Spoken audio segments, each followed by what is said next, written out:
All right, welcome to cybersport.com YouTube channel. My name is Risk, and I'm here with the coach of Team Liquid, of course, Zews, a guy who has a lot of praise in the community, and also a guy who, behind the scenes, does a lot of work. And you just defeated fnatic here, and I want to slowly get like some of your insight on that game, but I want to talk about more about coaching in general. But before we begin on that whole thing, like the game that you just played, best of 3, you had the map pool, I think, going your way as well. Like, can you give some kind of insight on the map pool and the game in general? Yeah, so this match against fnatic, like I always say, they're an amazing team. We knew it would never be easy. But the veto already started weird where they picked Mirage on us, and we honestly weren't expecting it because it is one of our good maps, and I never thought that they were particularly very performance heavy on it. They have their ups and downs. So we actually knew that that map would have been one of the easier ones in this. Train, we picked on them knowing that they are very good, but we lost both pistols during the match. During those intense moments, they are fnatic. They know how to push through the right smoke at the right time. They know how to position themselves. We could have maybe changed it with one pistol or a clutch here or there, but they deserved the win on that one. Coming into Inferno, I thought it would have been the hardest match of all because I know that it is one of fnatic's specialties.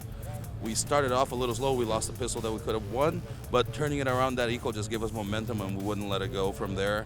We always kept going for an innovative little pick here or there, trying to get that man advantage, make our lives easier. Our team play was very coordinated, flashing for each other. We knew what we were doing throughout the whole thing, even throwing one round or two where we could have won that 3v1 against JW. There was a round where JDM hung too long in halls. No, we knew the guy was window. But other than that, the guys deserve all the congratulations because this is their merit. I didn't really need to do much on this one.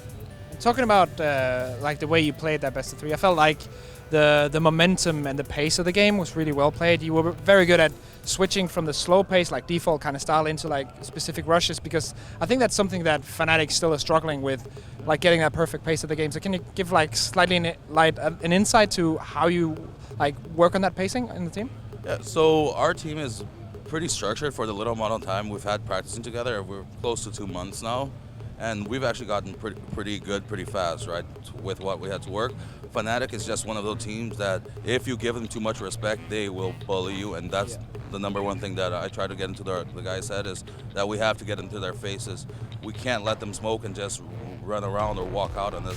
We have to keep the counter pressure there, and we do have to show that we are here to play. And fnatic, when they know that the other team isn't respecting, that's when they normally falter here and there. I imagine that they probably get frustrated easily when they're losing to teams that they think that they shouldn't be losing, and that's on them, right? Because I think that our team is good, and if they didn't think we should have won, but whatever, right? It is what it is, and I respect these guys so much. I just think they are so good, and thank God we were able to control the pace of this game.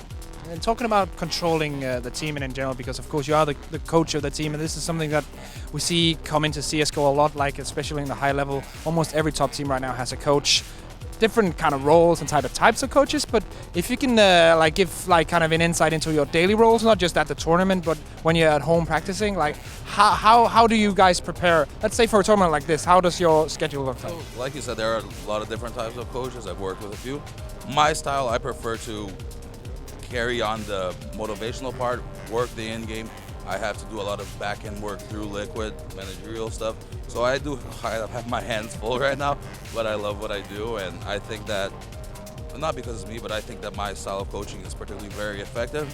I do have to dedicate my entire life to it, but I am there for these players for whatever they need, be it in-game, out-game, and that's how they gain their trust. Yeah, exactly. And also, one thing that I noticed as well, like, of course, Astralis is the beautiful example of a coach and an in-game leader working very tightly together. And when I talk to Nitro, he says the same thing about you and Stan, of course, working together. Can you kind of like put some words on that relationship currently in Liquid? Yeah, so when I joined Liquid, we didn't have Stanislaw, and that's the number one piece that I went after. We needed an in-game leader. Everything else kind of came around by necessity or players that didn't want to stay. But Stanislaw was someone that I said that we needed because with my experience with Fallen, I know that two minds working on that in-game aspect and the leadership aspect is what a team needs. That it just really doesn't. Peter just fell perfectly into the team. I handle him very well. We think alike on a lot of things, but we also have a lot of different ideas. So that's how we're able to come up with so many things in a short amount of time, and that's good because we always keep ourselves fresh.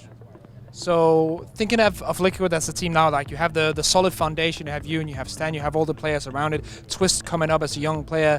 Like if you look into the future, into the looking glass and think about Liquid, let's say 6 months from now, like where do you see yourself in the team current like position at that point?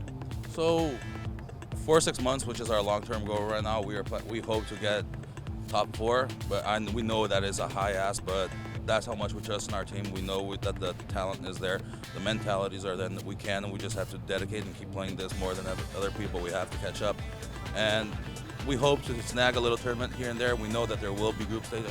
We have to be realistic. We have to put goals that are achievable, so we keep with the drive, because if you aim too high and you fail, it demotivates players. And right now, I think with me and Peter and everyone like Nick, John, Josh, Russ, they are all on board with the system that we have for this team, and we adapted everything to our style. This isn't something that we've been copying. I grabbed a little bit from my experience in SK, he grabbed from Optic. We created everything for us, and we have something new going on. So talking about practice in general and also in North America, because in Europe, like I remember when it came out, the talk was that they switched practicing time to prac during the day and not during the evening. Of course, NA has always, at least in the people of Reddit's like kind of minds, have been a bit behind. But I feel like the practice regime of NA is slowly coming into that, like almost EU style-esque. Not yet specifically, but can you give kind of an insight on how it is to practice and scrim and train as a team in the NA right now? So, NA isn't necessarily bad. I've won a major practicing in NA, so it can be done, but it is more challenging because most of the good teams do end up traveling for events, and the other teams sometimes don't practice as well. And the times here, like in Europe, when we're going for bootcamp, we're able to do 7-8 maps because of that starting early. And NA it starts a little later on, so with matches, we at the most get 3-4 per day, and we have to put a lot of theory in. You have to make it up somehow, but it is more enjoyable if you're able to do the European style where it's a little bit more play, because you actually get to grind it out and tweak your perfections in practice, and not only in theory, because in theory everything can change with another team's adaptation.